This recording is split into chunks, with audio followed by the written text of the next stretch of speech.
You know, the Brazilians are known to be getting everything done just at the very last hour. Yeah. Hopefully so they will get through. Thank you very much, Dong Jun, for your analysis. Yeah, thank you for having me. And before we go, let's take a look at China Buzz in today's section of China Buzz. This is an unbelievable straddling bus. After years of waiting, China's transit elevated bus went on the inaugural test run in Hebei. While the TEB is supposed to zoom above the street with traffic slips conveniently underneath. But do you want to have a drive? That's the problem. The strongest little rabbit says goodbye. China's first moon rover, Yu-2, has stopped working. 3 years after setting off in 2013, in Chinese legends, Yu-2 means the jade rabbit. This modern-day rabbit even has his own Weibo account. Yu-2 wrote, "Good night and farewell. Though there are many questions I still want to know, I already have been the rabbit who has watched the most stars.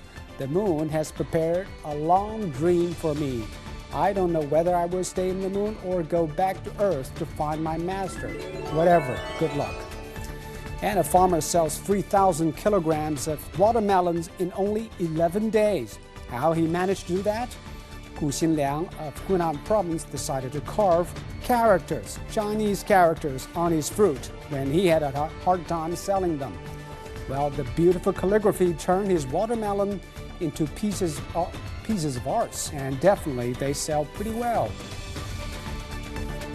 And that will do it for this edition of China 24. Thanks for watching. I'm Zhu in Beijing. Goodbye.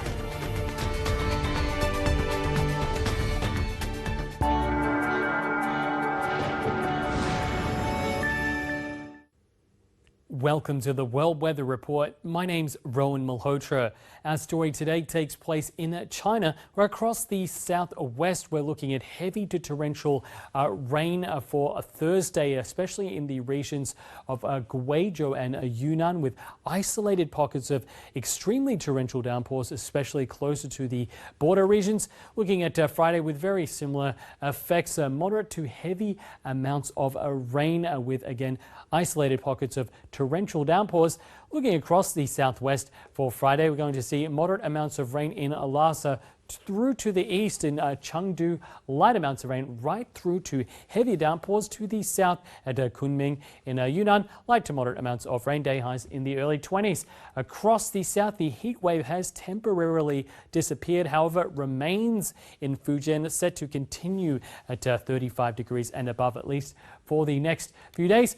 Looking across the northern parts of China now, we're going to see a heat wave expand from west to east into Mongolia with day highs at 35 degrees, pushing towards 40, the northeast at 30 degrees and above. Looking in closer detail at Friday, Harbin at 32 degrees, cloudy conditions, Changchun clear and 32, Shenyang clear skies, day highs in the early 30s. That's all for now. Thanks very much for watching. Stay tuned for our city forecast.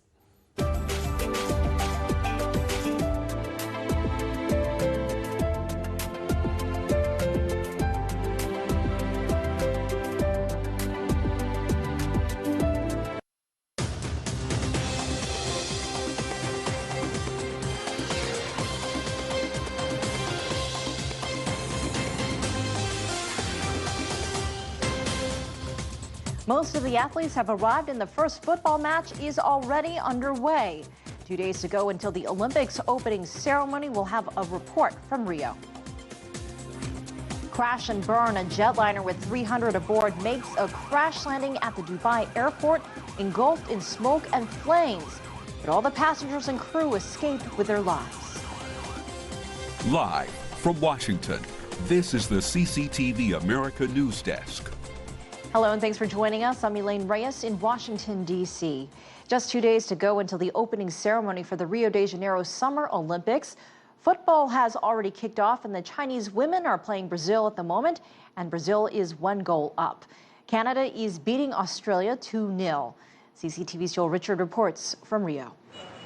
There are now 2 days to go then until the 2016 Rio Olympics begin. The opening ceremony at the Maracanã Stadium on Friday. But some of the sports are already underway, with women's soccer having to schedule in 58 matches. So we've already got one result there, with Sweden, the Swedish ladies, beating South Africa by a single goal to 0, taking the first 3 points there.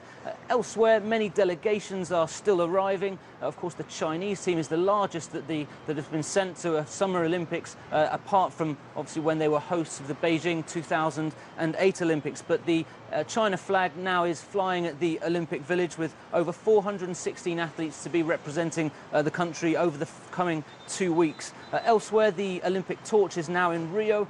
This has been slightly controversial, a major security operation ahead of that because of security fears, not least because of the protests at the cost of these Olympic Games, which are less than the London 2012 Olympics. But nonetheless, the economic situation in Brazil is very different. The country in its worst recession since the 1930s, and so many people believing that the resources should be used elsewhere. The flag bearers are now being announced. The Chinese delegation will be led out by Lei Sheng, the fencing gold medal champion from 2012. Usually it's a basketball player for China at the Summer Olympics, but this year it will be the fencing champion who will be defending his title alongside other flag bearers such as Michael Phelps for the USA, Andy Murray for Great Britain, and Rafa Nadal for Spain. And finally, the IOC session is underway. 2-day session then, much business to be dealt with, but of course the overriding theme is the Russian doping crisis and how the IOC has dealt with that.